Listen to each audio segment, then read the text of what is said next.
Welcome to the show, Dustin and Kendall from Ideadrop. Gentlemen, it's a pleasure. Thanks for making the time today.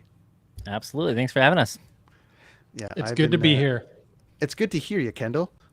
Thanks. Yeah, when technical stuff works, it turns out Chrome is still beating Safari. That's what we learned after 20 Don't you run a tech company or something like that?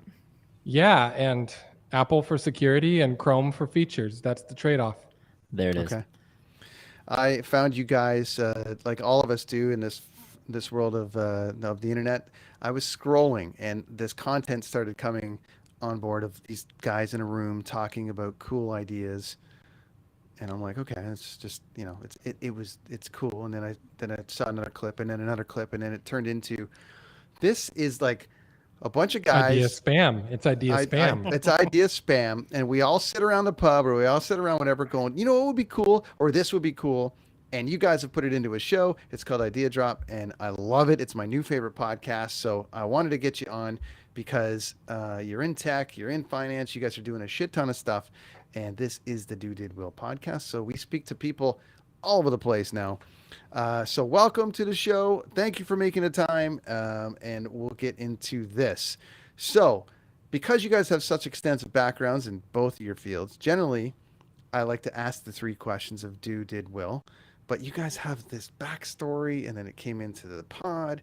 So I want to branch out a little bit here. I'm going to ask you guys, what do you do? What do we do now? What do you do? Which obviously you've got the podcast, but then there's other stuff surrounding it that brought you together. So gentlemen, welcome to the show. What do you do? So I'll take a stab first. So I run a venture community is what we call it. It's a network of companies that we own. Right now we own 50% or 100% of each one. And there are 9 companies in the group. Although this year we're going to buy our way into 5 more is the goal. So 1 a quarter plus a bonus, it was just a stretch goal. Let's throw another one on there. So it started as a software agency called Miramar Tech. We built high-end apps. We built some big fancy logistics systems for $1 billion supply chain company pre-COVID. And that helped us finance a lot of the other things that we got into.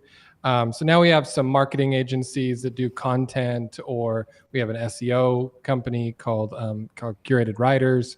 And we've been doing these deals with operators who we think are quite talented, and they build businesses with our backing and support. So we're helping them mostly on growth and financing and credit lines, things like that, strategy maybe. It's almost like they get a whole company as their co-founder, and then they are operating the business. So we're supporting them. So that's what I'm running. And then Dustin does a whole collection of different things. I will plug before Dustin goes, I also operate a family of 7. So that's an interesting thing. That's great.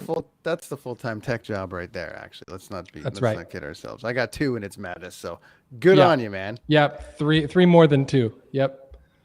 Dustin, oh my gosh. What do you do? Yeah, I don't have a family of 7. I actually have just 2 of us. It's me and my wife. And so I think I sleep better at night and have way more time to do weird things. So Kendall is the guy who's running the world, while I'm probably more of a cowboy, and I'm just kind of like trying different business ideas here and there as much as I go.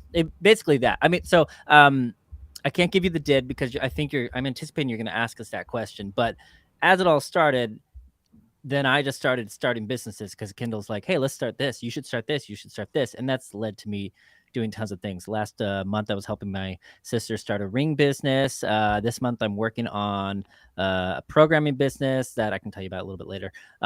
So essentially, I just start tons and tons of businesses. And then that's led to us working in the community through our podcast. And that is working with other entrepreneurs. So I'm a little bit more involved with that on my day-to-day. And so that's just hanging out with other dudes that are doing the same thing as us. And some of them are even better than us. So that's pretty fantastic. I love it. We did this Zoom call last week with our community members, and on short notice, we had 6 people show up, and we all this like little entrepreneurs chat. And of the 6 of them, 5 of them had these really interesting entrepreneurial new businesses, but they were all side hustles. So the pattern we're noticing is, there's us, we're like all in, this is our full-time thing. We're building these businesses, but there's a ton of people that I think we attract in our content who are they feel enslaved to their current boss or machine that they currently are serving. And then the goal is for them to build up something significant enough for them to quit into. So that tends to be the pattern of people we're working with on It's Ideadrop. fantastic too. We have a huge spread. So we have some people in there that are millionaires running companies that are millionaire companies. And then we even have this kid who's 18 years old who's already selling out on his first business. And it's impressive and intimidating, but it's kind of awesome. So essentially we just get paid to hang out with these guys. He's growing microgreens in his bedroom and selling them at the local farmers market. It's amazing. A digital farmers market, actually. It's pretty cool. And you guys, so in listening to the pod and in some of the intros on the pods, you talk about like, not going on Dragon's Den or Shark Tank or something and just, doing it your own way. However, coming out of, in Canada, we had Dragon's Den, which I think was a UK show. And then Robert and Kevin had gone over to Shark Tank, which has tapped into like everyone's fantasy booking of life, right? And has tapped into everyone's sort of, ideas and things. But you guys formed a podcast, obviously old friends, best friends that had worked together.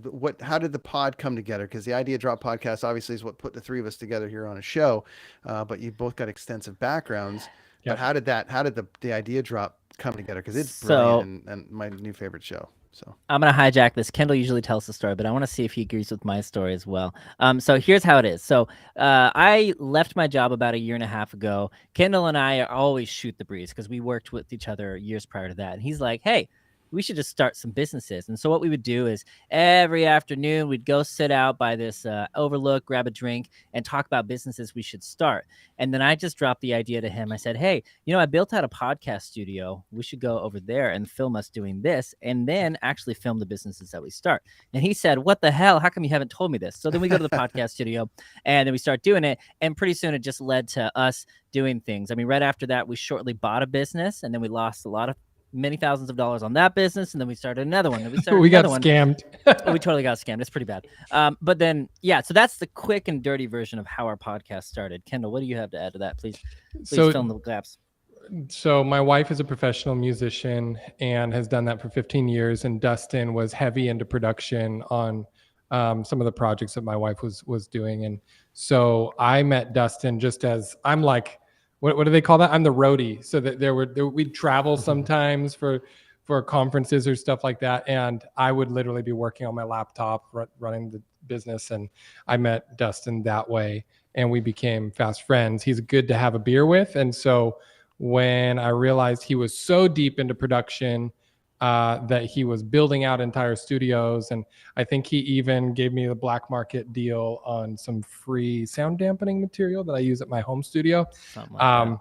We just kind of like, we have everything that it takes to pull this off. I think it'd be really sustainable. So I ended up committing editing resources from the company, like, hey, we'll pay for the editing and the social media management.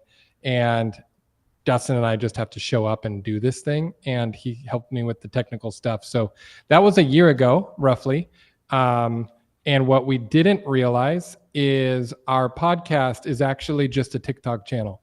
So like they all are. Oh my gosh. Like we didn't see that come. We thought like Instagram would be kind of like where most of the marketing for it would come from. Sure.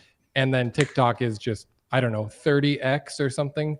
The views. Way more than 300x. Why is Gary right all the time? Gary V. Yeah? The guy's right so true. All the time. Gary got my son into Pokemon cards. Don't sleep on TikTok. That was his thing, and it's pretty funny. Given all the, we're gonna shut it down because of China, but it's like it's blowing people up all over the place, musically, artists, everything. It's really the place to be, which is amazing to kind of see. But it's so tough to. You're in tech, Dustin. You're both in tech, but you built this studio. I don't want to get too personal on the financial side of it, but you sit around and you talk about we should start a business, we should do this, and we should do that. I mean, do you have working capital to start these things? Is it kind of like let's get personal? I don't cheap care. Businesses is we like can you get give me personal. 500 I'm okay with and that. you give me 500 and we're going to buy a bunch of shit on Amazon and we're going to do this because TikTok on top of all these things. Also, if you get down the side hustle rabbit hole, next thing you know, every single third ad is like, you could be making $5,000 a week doing this. You could do No, I hate $10,000 a that week. shit. Understood. Yeah. But once you look at one or two, that's it. And I guess my question about starting businesses, Yeah. did you come in with working capital, or did you, hey, I've got $5,000 to put in. I've got $5,000 to put in. Let's figure it out. Or did you kind of just go for it? We both have very different backstories. We are not the same journey. I mean, as evidenced by my number of children. I started, so I quit my sales job no, I didn't quit. No, I did quit. So they were going bankrupt, and then the bank like basically kept on 7 people out of 200. That was 2013 or 14. And I was top salesman at this VC backed company, but my shares were worth nothing. All I had was a failed good job. So I couldn't even stay on for my resume. And I had, I think my second or third kid on the way. So it was go time. Like there was no months to miss in order to just keep my family afloat. So I had to make the difficult decision to either go get another sales job in tech, which is more than enough money we needed to survive, or go the entrepreneur route, which is something I watched my mom do growing up. So she became financially independent after an exit, after building a tech business up from 12 years of kind of my junior high school stretch. So it was in my brain. It was like in the family. And I was like, I just don't want to go back and do sales. Like it's such a stressful environment to make mediocre money that can help my family survive, but I'm still living with this anxiety of and bad managers and all this shit. So I lost a lot of money over the next few years trying to do things. And when I say lost a lot of money, it wasn't like I had working capital. It was like I would make it in lump sums. And, I'd make $30,000 and then I'd burn it over the next 4 months. And then I would make $10,000 and I'd burn it that month. And whatever, like living expenses were my burn, and juggling startup growth and personal finances at the level that a family of 3, 4, 5, 6, 7 people needs was really hard in California. So eventually I ran an agency into the ground, a marketing agency. I could only afford to pay all my employees. I couldn't pay myself. And I had to shut down the 12 customers and the 5 employees because I didn't have enough capital for myself. So I did that and quit into my current role, which is CEO of this venture group. So I'm not the founder of the company that I run, or network of companies, I guess. I'm the CEO. So I actually do have a stable paycheck, and we invest our own capital, the company's money, and I'm a minority shareholder in the group. So the founder has the majority. He's an old friend of mine. He actually was my developer in my very first startup that I attempted. So I paid him 30 grand to make me an app back when I was a salesman. And he went on to start his own business, and it worked. He got it to its first $1 million in revenue. And it was pretty profitable on margins, and that gave us the working capital to grow from there. So COVID gave us some money in, like we had down quarters, and COVID gave us some money because of the government programs to then diversify our business and put those into other smaller businesses that we could make this group out of. That's my story. Yeah, so my story is entirely different. He's doing it probably all the right ways. I had to go completely different way. So when I started, I think I had about $40,000 in my bank account, and so that's what a lot of people would consider a lot of money. It's not a lot of money if you want to live life and have pay rent, a bit of security. And start a business. And so I went bootstrapping all the way. So I would look for any type of cheap arbitrage. So you look at a ring and you're like, oh, this is a silver ring. I could buy that silver ring for $10, sell it for $90. Sweet. If I do that 10 times, that's pretty good money right there. So that's how I would generally think of things in terms of margin like that. The only business that I've done with capital so far is with Kendall on this Ideadrop. And he's been so kind to work with me on that. Other things, I've just done things. For example, last summer, I was working really hard on a strange idea called sauce lubricants. It was for edible sex lubes for it's a weird story. Anyways, so I had to get single serve. You missed the best part about. Yeah, it was Single single serve serve. lubricants, and I worked my way through the FDA. I worked my way through every little hole and every loophole I had to go through. The only problem was I didn't have it cost about $50,000 to start it off. And so I just started knocking on doors of wealthier people and angel investors that I knew just to get that going. But that eventually just kind of flatlined a little bit. But no, mine's more about the bootstrapping and the arbitrage on that side of it.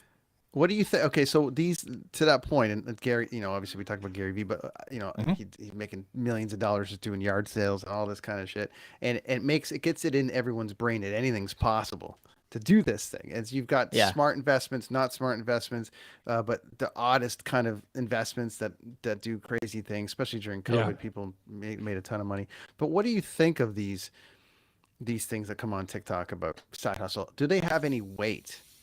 Because I actually physically reached out to one of them as a gag and been like, really? Because I see 100 million of you. Like I see 100 of you every day on this thing. Are you all making $100,000 a year on a side hustle? And she came back and she's like, oh yeah, I'm killing it. And I'm like, okay. Then why are you making the video? Yeah, you're not. Yeah, right. It was just a very interesting thing. So, in your opinion, and then we'll move on. But in your opinion on these things, is there any weight to those, or would you direct people away from it, or use portions of that to maybe portions? Yeah. So most of those are started by somebody who is a better teacher than they are a operator of a business. Sure. So that's why you're seeing them, is because the algorithm's favoring them, because they're getting engagement, and they might be better at communicating these concepts than actually executing. It's really hard to know which ones were successful, which ones weren't. But in general, the pattern is they went and made $100,000, or they made $1 million, or they made $7 million. And then they don't talk about profit. They talk about revenues when they say I made $7 million on XYZ Amazon FBA business. You're like, well, yeah, but did it cost you 7.3 to like make the 7 of revenue? So actually, are you just in $300,000 of like high interest loan debt, and now you can't sustain the business, so you turn to content to convince me to go into that business? So that's where I think the real iceberg is. A lot of those aren't telling you net what you get to keep. They're pretending that made is profit, not revenue. So however, I think if you would to absorb the free stuff, I'm a big fan of pay for your education, like go pay for the courses or whatever that you actually are going to execute against, but go absorb the free stuff to know what your options are. And I think that's where Ideadrop like kind of lives, is we're like, okay, look, ideas are a dime a dozen, but if you don't know what you don't know, then all you need, and this is why people watch Shark Tank, right? They don't watch it for Kevin O'Leary or Robert. Like they watch it because it gets their creative juices going, that people tend to apply it to themselves. Like, I wonder if I should just get a cheap plastic doodad from China and then go try to make a brand out of it. Scrub Daddy just did like, I think it's $300 million of sales now. It's all possible, but I don't think you should take most of what you hear at face value. Just ask yourself what their incentives are, and that's it. Yeah. Yeah, actually, let me touch one thing into there. No, go ahead, Dustin. Yeah, I hate to say it. This sounds really harsh, but I kind of feel like it's the multi-level marketing of our era, right? So our parents had Mona V, our parents had Cutco, all that kind of stuff. Avon, all that stuff. And Chef. I'll be honest, you can probably make good money doing that stuff, but do you want to? Because you're just going to alienate your friends, and that's what people are going to know you as the schmuck who's trying to push a product, and I just don't want to be that guy. So maybe you can, but SNL just did a great thing. I think it was on Thanksgiving or Christmas. They do their annual Christmas time or whatever, and there's always the uncle that does this or this, and then there's always the guy that comes in talking Bitcoin or talking this or that. Yeah. And by the end of the spiel at dinner, everyone's bringing their wallet out and giving them money, and then they all go. Oh my gosh, it's just funny. That's so funny. So my favorite type of hey, you can do this business and actually pull it off is Dustin's journey. So Dustin will make loads of money per hour to go into high-end production shoots, gigs. One season, the firefighters What was it, Dustin? It was like streaming for the government on the wildfires in California. Yeah, crazy, weird spot that people would not normally think there's business there. But yeah. So I like the way that he takes like that gig work and he fetches a high hourly rate, and he doesn't sell all his hours. So he's not like, I actually work more than full time running this thing I'm running. So that doesn't leave me with side hustle time to go do something that I 100% own in my name. And I think most people need to quit their day jobs into a gig work arbitrage like Dustin's doing and protect about half their week, and that half work on the scalable stuff that 3 years from now you want to be doing 7 figures. But for the next 3 years, commit yourself to how do I make 80 grand or whatever I need to live off of in 20 hours a week. Like just solve for that one problem with your skill set and don't believe the hype of like, this is all you got to do to whatever to make $1 million or 100K a year or that type of stuff. Have you guys read the Happiness Equation? No, it's on my list. Is it actually good? Have you read it? No, it's really great because they break down, ultimately who's the happiest. And I'll get into when we get into ideas. I've got one in particular, but I spend a lot of my time.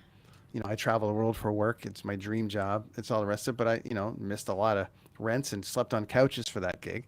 Yeah. What do you do? I run concerts for a living. So you run concerts. I run concerts for a living, so I travel with bands all over the world and run the whole thing. So I oversee like a tour cycle of an artist over the course of 2 years. I kind of look over all their things. It's kind of complicated, but when you go to a show and you sit and you watch the band, everything that led up to that and after we leave kind of falls into my lap. So you're the guy.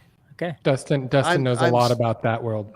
I'm true. I'm surrounded by the guys and the girls, but in the process, they do call me sometimes for info.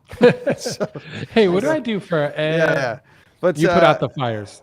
Yeah. So in the Happiness Equation, they talk about like the executive that makes say 500 grand a year on Wall Street that is working 120 hours a week, and then you've got someone that maybe a regional manager of the Gap that runs 7 stores making about 125, working a little bit less, and then you've got the school teacher making 45 grand a year but gets 5 months off a year. That's right. So where's the value? Well, to me, the value is in the school teacher because you can time's the only thing you don't get back. To me, I'm a proponent of time. That's okay. That's good. There's a slippery scale to that though, because if you measure wealth and leisure time, which is how economics are built, then the homeless person is the most wealthy person on earth, and so you have to include quality of leisure time because I can have unlimited hours in hell, and I would rather be dead in heaven. You know what I mean? I understand what you're saying from that side of it. I think it's just like I speak to, and I'm sure you guys speak to dreamers, but also people that are miserable in their job. And it's if there's just one little adjustment, I have a friend of mine that was miserable in a job, left that job and got the greatest gig, one of the greatest gigs ever that gives him a 4-day on, 4-day off schedule that he can bank a series of 4s together to get 16 and 20 days off in a row. And I'm like, but he still gets paid great. And it's like, that is time. Time is the highest commodity in the world to me, and you don't get it back. So anyways, off topic a little bit, but I definitely recommend reading that book because it definitely breaks down the equation of happiness. So, okay, gentlemen. So you touched on it a little bit. This is more about the podcast side of things now. The Ideadrop Podcast. How did you do it? How did it come together ultimately? And the basic premise of the show. Kendall, you want to do it or? So the podcast, Ideadrop, the thought behind it was, hey, let's build an audience that's worth actually having as our network, right? So what is it? Who do we want to do business with and do life with? How do we make that sustainable and worth doing? Back to your happiness comments, and so we're like, well, entrepreneurs of a certain kind, people are actually executing, right? We kind of want to avoid the wantrepreneurs and go like, no, these are the people doing this stuff, and how do we support them in a way that also has its own self-sustaining marketing method? My daughter's going to walk in here. Awesome. The new star of the show. That's hilarious. Hi, Sophie. So So here, That's all wave to Sophie. Oh, she's out. Yeah. Hi, Sophie. Hi, Sophie. one of my team members called her away. Amazing. So the premise was, I think we can make some content that both self-markets, which is why you saw us on TikTok, right? Because like it's self-marketing material, basically. We don't have to do ad spend to get the material to grow. But it also tends to attract people that we could do other businesses with. And Dustin and I are both interested in that, and they would all look different. And over time, I think where we're going to take this is we'll just have a bigger network of businesses, and we'll each have pieces of equity, and some will fail and some will work. And we learn every time we do something. So we tend to get better the longer we do this. So the actual idea to idea where we string that along content is something that we premeditated as like, okay, we're just going to backwards engineer the Shark Tank thing. We're just going to go, why do people like it? And it's because it opens you up to concrete possibilities. So what we're trying to do is give people possibilities, not a how-to. The how-to you can't really solve for an entrepreneur. They have to do it themselves, and every personality is different. And the way we don't know enough on how to pull out all these businesses, but we can point out patterns of how things work. So if we keep doing that, it lets people kind of creatively connect dots who are around us and with us, and it lets us keep connecting dots. So we pulled it off by just coming up with that content and then committing to every week. Okay, every Thursday, let's have a beer and let's talk about it. We'll come with a little prep. I think we each do 30 minutes of prep, and then we do an hour and a half recording, and then we pay the editor and the social media manager to make it look good and good and be for you. consistent. That's the toughest thing about these shows is, and I'm doing it all myself because It's so hard. It's insane. But the work that goes into these shows, and I'm sure you guys sat down with a plan to launch a show and have some fun. But everyone, there's the classic, everyone's got a podcast, but people don't understand the work that goes into it's so much. The post work that goes into these things, which is always like there's so much content that has to go into just getting it. But clearly you guys are getting it right on the content side, because that's how I found you. And I got in on the show, and now I'm telling everybody, I'm even, suggested it to Crier Media, the network that I'm on. I'm like, we got to get these guys. I mean, what a great To be honest, for a show, it's helped. Like it's helped our business networking. So like Dustin's going to have access to investors that he wouldn't have because of the show, because he can point to social proof of like, look, I'm not an idiot. People like me. Some of the businesses that I'm talking about are sound. Other people are affirming it. I'm getting access to people who would run businesses with our group. So both of those things are already working. I don't even think we're that big yet. So it's cool to like look at our growth charts and go, hey, I think if we just stay consistent without anything crazy, there's just a demand for this. We found product market fit. But podcasts themselves, without the video, without the social presence, they don't grow. Like there's no inherent way where at least they don't grow exponentially well. You have to. I think crime does, because people like to listen to crime, but they don't watch. I think the crime ones do. Or crime and comedy, right? Those are the two. And comedy. They hide their numbers. Like, how do they monetize? They don't, like, relative to the cost of producing it. I think it's a bad business to be in. Podcasting. I just don't think that it pays the bills. Let me go reclip that stem. So sorry. I was playing poker in our conference room with some business owners, and one of them is he used to run political campaigns, and he helped the governor of Kansas win the election one year or whatever, and then took his network from that and turned it into a political podcast. And the podcast is growing. It's bigger than our podcast, but his social media presence is tiny. And he still is like, I'm upside down on my editing costs and my production costs. And he's significantly bigger than our podcast is. But it really comes down to you can build an audience. How do you make sure you sustainably get some monetary value from that audience so that you can keep reinvesting into your content? That's why Mr. Beast is huge, because he basically takes the principle of, why would I take my money out? I'm just going to keep the money that brands pay me and put it back into the next video. It's all he does obsessively. No, it's amazing. It's amazing to watch. And and it's the space is old but brand new. To me, it's like it's been, it kind of came in and everyone was It's like, been "Oh, renovated." cool." But it's really a thing now, especially on the video, which is why I'm on here with Restream and stuff. It helps me, and it helps, post editing and just being able to go, okay, that's done. I think I can pull a little bit of stuff in and do, a little bit of post and then kind of move on. Given my schedule, it's a little bit tough. I don't have access to the social media manager stuff, so it's a bit of a slog. But to your point, you really got to love what you do. And really, it's just called the Story of People podcast. So I just love listening to people's stories. And if it goes somewhere, great. You've got a pretty good setup. Yeah. I mean, you've got a pretty good setup because you have a continuous Rolodex of people that you're ingesting every single day. That's new spread.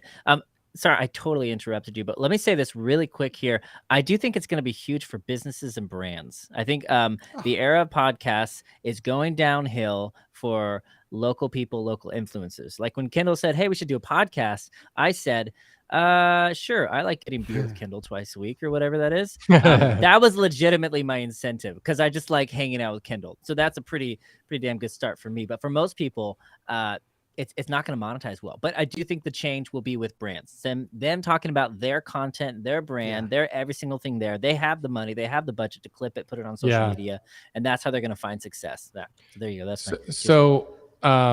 Spotify is buying a ton of podcasting companies up. HubSpot is making a huge podcasting network. Some of these big players are putting big money into the acquisitions of the good content out there. And that tends to be an indicator of the future. So when you start seeing like people buying instead of starting things, that's when they already can do the internal analytics that this is working. If we put in X dollars to acquire this, then we will get Y results. And I was talking to this guy, Charlie, I met through one of my groups online. We get on a Zoom call and he's like, "Yeah, I just bought podcasts.com. I'm like, is it a software? Is it a website? Is it you just a domain? He's like, "Just domain." I'm like, "How much does a domain like that cost?" And it's not 7 figures, but it's not far off. And I'm like, why would you spend that much money on podcast.com? He's like, "Well, because Spotify is going to buy it, of course. Like they can't live not owning this domain. Like it's going to be easy for me." He's just thinking like, I'm flipping a house. Like, what do you mean? How am I going to monetize it?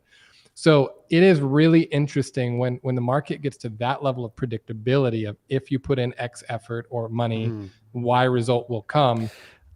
It tells you. It's funny because of how that's gone to, I'm sure we all know domain flippers, like people that just went ahead and grabbed, different domains. I used back in, I think 1997 or 98, I used to work in a casino and I would meet tons of people like, that would play the tables. And I asked the guy what he did for a living. And he goes, "I take brands that I find out where brands aren't registered and I buy them in that market." So he finds out where Reebok isn't, registered for whatever reason.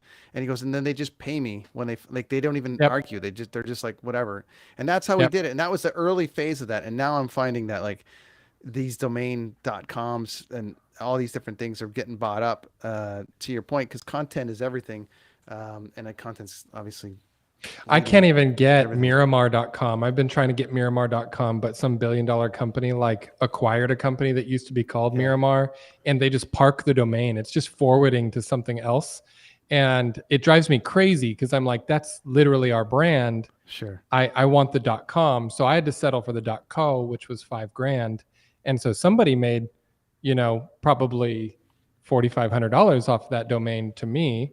And the .com, like we would pay significantly more, but it interests me that right now we're seeing in media such a predictability of big players getting involved.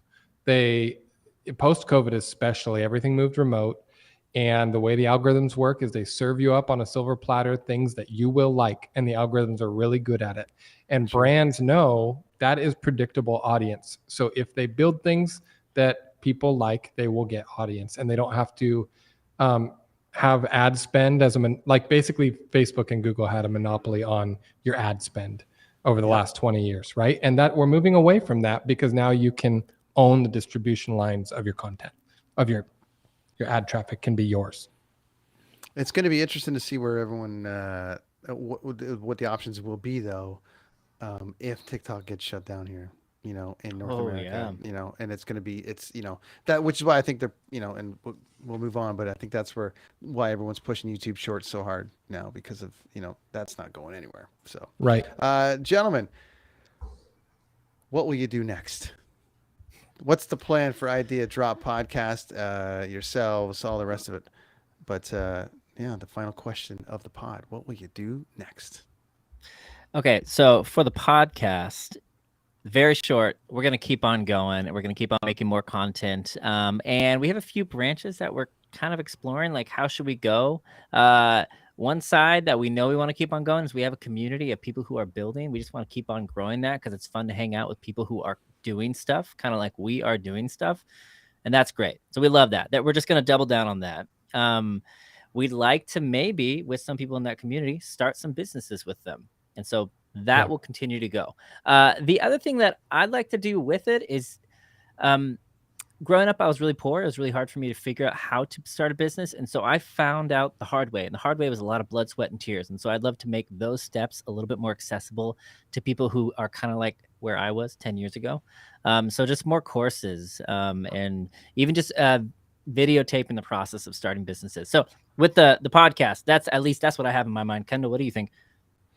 Yeah, we've also played around with the idea. We were calling it pub pitch. We ran a test. We didn't have the time to do it justice, but we might come back around to some of these things where we would go to college towns, university towns, and kind of meet that younger age audience where they're at. And they're asking themselves a question like, do I really want to get this degree and then go get this, $100K job and work the 60 hours, or in private equity, 120 hours, whatever it's required to do that? Or do I want to do something more creative and bet on myself? It's a really hard decision to make. And so we've talked a lot about taking our stories and the stories of other business builders to that scene. It's just really like, will we have the time for that this year? I think we're both committed to we're going to do 1,000 episodes of Ideadrop, but the where we take it will kind of be time and energy dependent, right? We both right now put in hours a week, but we don't yet put in 40 hours, right? So our team is 4 of us. There's 2 people you don't see on Ideadrop, and there's 2 people that you do see. So if our team gets bigger, we can do a lot more, and that'll be dependent on funding. So if the community gets to a big enough size, like we charge people $37 a quarter to be in that community. And that's the only way right now, because we refuse to take on ads so far, that we've brought in any revenue. And it feels like this very reasonable thing. It kind of holds a no spam, people join the community. Sure. But it's only $37 every 3 months. So it's not hard for people to afford if they actually find value in it. But then for us, it actually gives us the money that we need for editing, and it gives us the money we need for administration and behind the scenes stuff, so we can keep building confidently. That's great.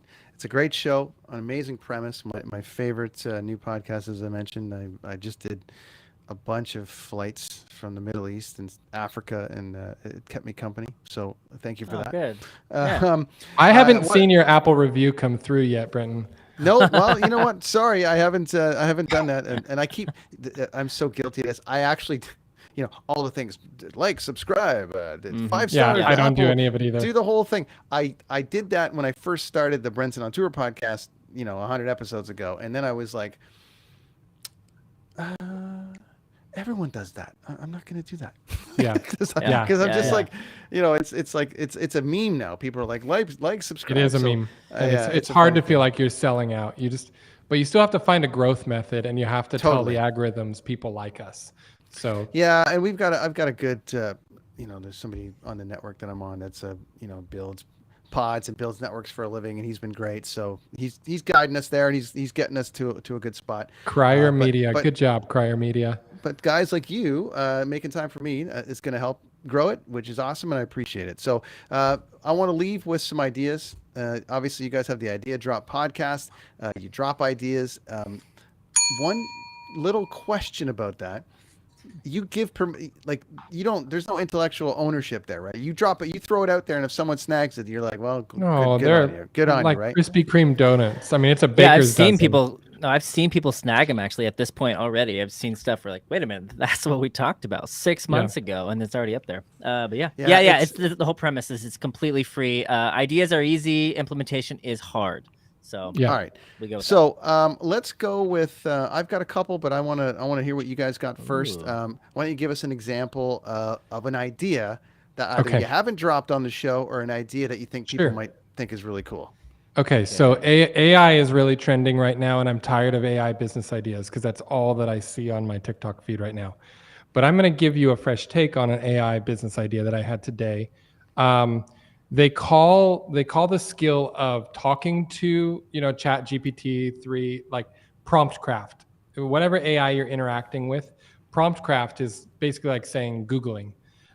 So if you could create a treasure trove of assets. I have some buddies that are doing this for their businesses, but actually create some tried and true prompts that are ready to go that help people like break their writer's block on how to talk to AI, and then just sell that for $19 for these 150 prompts that actually get you. It's a content play, but you just have to make a list of 150 of these. You could do that this week and obsess over it. Spend a week obsessing over it. Make sure you're getting good results.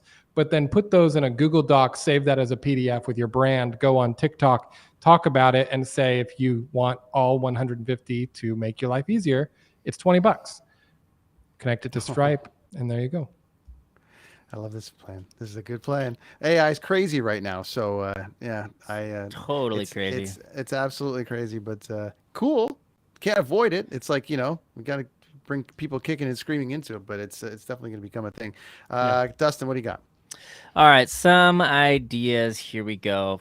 Gosh, so I've got a list right here, and it's something we're sitting around 400 ideas or something like that. But I'll just throw a few your way, and then tell me if you think of it. My wife and I just started 75 Hard. We couldn't find any good 75 Hard workout plans, so I said, "Oh my gosh, anybody who's a fitness influencer, sell your 75 Hard gymming plans." Boom, that's easy money right there. Gymming plan? What's a gymming plan?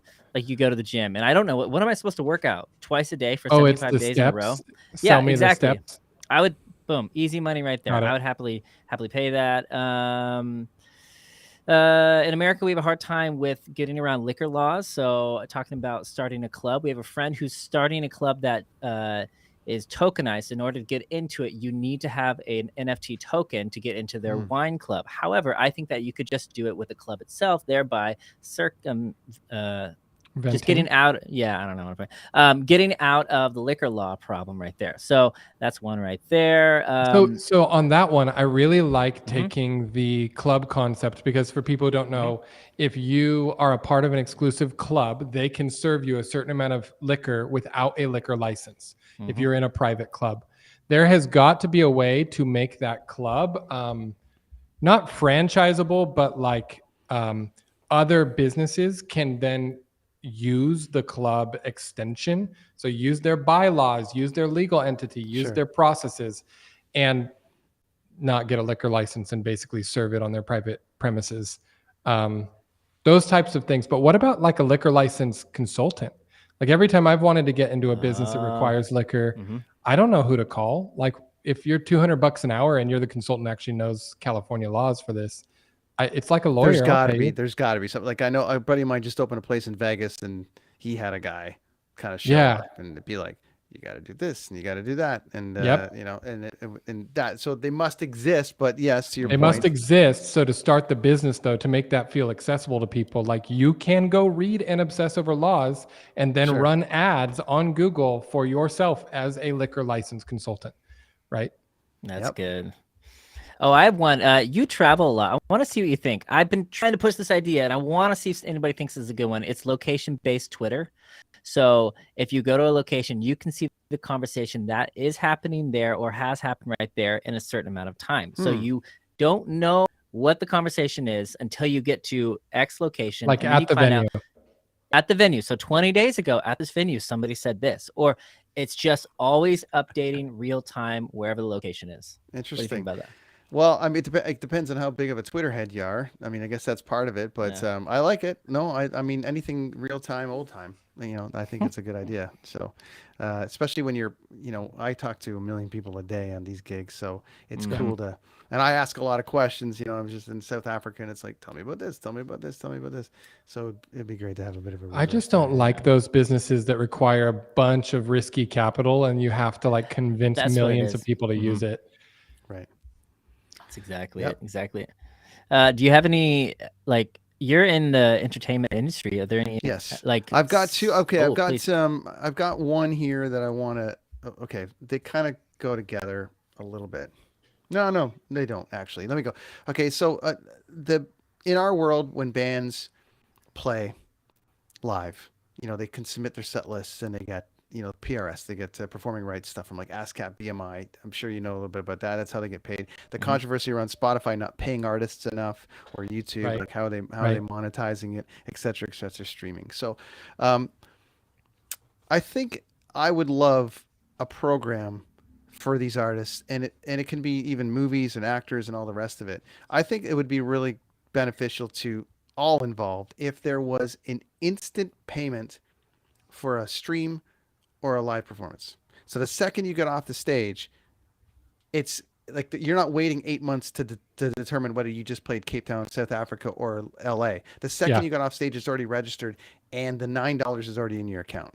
Yeah. And the reason I say this is because most of the artists have to wait forever, and then they got to do a full And they can't audit on cash flow it. Spotify, and they can't do this and they do that. Mm. Whereas if they actually got credit for the songs they just played live, the what else? And it's happening a bit on NFT form. Like artists are getting some Yeah. of that ownership back. But the idea is like the second that song is played on the radio, you get paid for it. Yeah. So I think you That's can nice. track your earnings in real time. You can track something in real time. And then on YouTube, for instance, hey, you just played the video. I don't know who your favorite band is, but let's just say Metallica just made $1.09 for you playing this video, of which 19 cents of that they decided This is to a good donate to idea. charity. Yeah, This if is you a- had enough capital, you could actually start this up and just charge the middleman fee. Say, hey, you keep 1% of all of it, and then everybody you can choose. Do you want to They- make your money 8 months later, or do you want to make it now? Totally. And a lot of there's PRS companies that will track it, and they will go after, BMI, or they'll go after the label afterwards. Or they'll go after ASCAP or SOCAN or any of these afterwards, saying you are our client this. But I think if an algorithm or something was built that was like, we just did 110 shows, we got paid after every single show. It instantly went into our account, and Spotify, we had 150,000 streams today. We got paid on that today. I think you would see It's a powerful. more. It's a powerful thing. So and, that's I want to beyond me, clarify. This is so to summarize what you guys are saying. You guys just said two different things, but there's your concept, Dustin, of being the middleman and giving them an option to get paid out instantly. Are you saying like you would go make the partnerships with the usual suspects that normally pay out the royalties and the licensing, and they would keep extra fees, kind of like Square Cash or Apple Cash? If you like transfer the money now, that it's a 1% fee or a 2% fee. Is that what you're saying? I don't know your industry to the degree that you do, but basically it's a bridge loan, right? You would think of it like that. Okay. The concept is interesting because they have to wait a long time to get paid on these things. Yeah. And you always hear the artists go, well, we had 5 billion streams and we made $907. I'm a how guy. So what I'm fascinated by what you guys just said is I can see how to actually pull off this business. Yeah. There's two different business approaches. One, Brenton, you're saying if you built the whole platform to get paid instantly, you might actually take market share from some of the big players. Now, that's going to be incredibly capital intensive and difficult. Sure. Doable, though, if you're backed and you're the right person with industry experience to pull it off. That would take market share.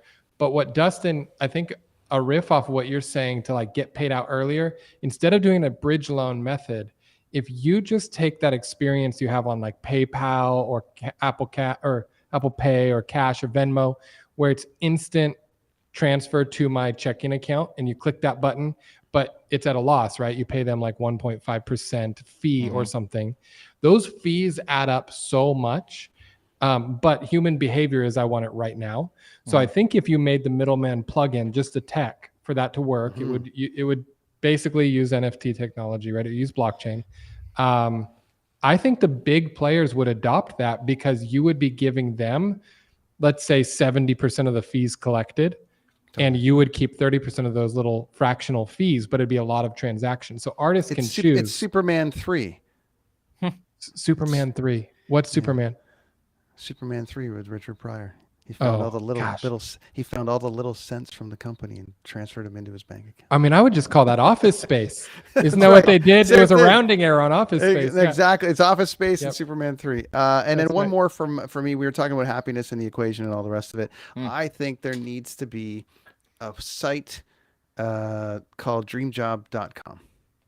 And what this is, it works like Kayak, or it works like hotels.com, or it works like any of these things, where it compiles all of the dream jobs potentially in the world that people are posting. Because right now you get the random articles like move to Greece and they'll buy you a house, but like that is like over here and it's over here. I think with what's going on with people and coming out of COVID and trying to decide how they want to spend their time, if you had an opportunity to go, hey, did you know that in this part of New Zealand, if you move there right now, they will build you a house, pay you $150,000 a year. However, you're in the middle of nowhere and you're going to get food dropped to you once every 2 weeks.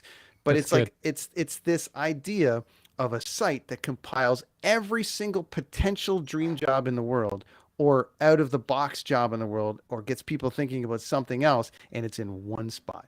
Now, it might exist in some kind of smaller form. The Kayak version of it doesn't exist. Not the Kayak version. The Kayak version of it. And then you would see, number one, just the traffic alone of people trying to search, your instant monetization of ad space is just like, we get 10 million people a day we get 10 million people a day. So that, anyways, that's because I live in that space where I talk to people all the time about happiness, their dream jobs or whatever, or even something different. Because I'm 47. It's like I came through this moment of like, you're going to be a plumber, you're going to work at General Motors, you're going to be a police officer, a doctor, or this. No one told me that you could travel for work. No one told me that you could do this or that. Having that job of like, did you know that you can also do this? The $100 or $200 you would make on those affiliate placements, like per like person who actually goes through and starts talking and interviewing with HR at whatever company that was, like those stack up way more than ads. Ad fees are driven down to the bottom, but HR fees, when they're HR fees, like they're recruiting people and paying $20,000 headhunting fees to get the right candidate. They're willing to pay $150 for a good candidate just to interview. And that's how you make your money in those types of plays. That's why you guys are here. Dude. Okay, so I actually think this is a huge good idea. I'm a little bit similar to you. So I spent a lot of time working and living abroad. I lived in Asia and taught English. I worked for a cruise line and traveled the world, did the whole bit, right? And we are at a remote working culture, and it's only going to grow and inflame further from there. And then, of course, it'll swing the other side. However, if you do this could totally work. I have seen people do this in a sense where they say, hey, you want to move to Portugal? I'll help you break through the barriers that it takes to get there, because it's not hard. It takes somebody who can speak the local language and help you jump through those hoops. But on a major commoditized platform like that, like Kayak, this could be good. I've got $500 to give you guys to start it. Okay. Yeah, sure. Because we have a software engineering company, I'm like way too familiar with the cost that it actually takes to pull things like this off. And I hate it. I hate it. Of course. But the money is always there if you validate something. So like investment capital, this is what I think a lot of people without the direct experiences don't realize. If you validate something, and you show the up and to the right growth metrics, and an investor can just look at it and go, yep, makes sense. They will give you the capital for 10, 20, 30% of your business. If you are just going at an idea level and saying, I need the capital in order to build this, Sure. then you're going to beat your head against the wall finding an investor willing to take that level of risk. And to do it, they would need more than half your business. And so it doesn't make sense. So finding a way to validate it is the most important part, but there's a hack for that. You could literally make the landing page on Squarespace or Wix or Google, whatever. Yeah. You can make that yourself and claim that you're the kayak of, dream jobs. Sure. And then run paid ads and measure every single, and keep running them until you've improved them and honed them to where you can see the click through. Then go fundraise with your charts in hand. You can go to the investors and go, look, I'm in. You guys can have 90%. I just want 10. Dude, Dustin, let's replay it on Ideadrop and let's find somebody to run this business. We all I think it's a good idea. Investors. Yeah, I love this plan. Gentlemen, I really appreciate the time today. We ran a little over. I really appreciate you guys making the full hour here. I didn't want to keep you this long because you're busy. You're but Ideadrop podcast.com. It's my new favorite podcast. It should be yours as well. Any closing statements for our listeners and watchers, gentlemen? Okay, I got one. If you are thinking about starting a new podcast, don't come listen to ours. And also, if you hate your job and you find yourself drinking too much on the weekends, that's usually because you should start a business. No, don't start a podcast. You'll lose money. That's my spiel. And become more of an alcoholic. All right, it's a good show. Nice to meet you, Brenton. That's really great stuff, everybody. That's Do Did Will, the Story of People podcast for another week. Thanks to Dustin and Kendall from Ideadrop Podcast. As I mentioned, my new favorite. We'll see you next week, folks. Have a good one.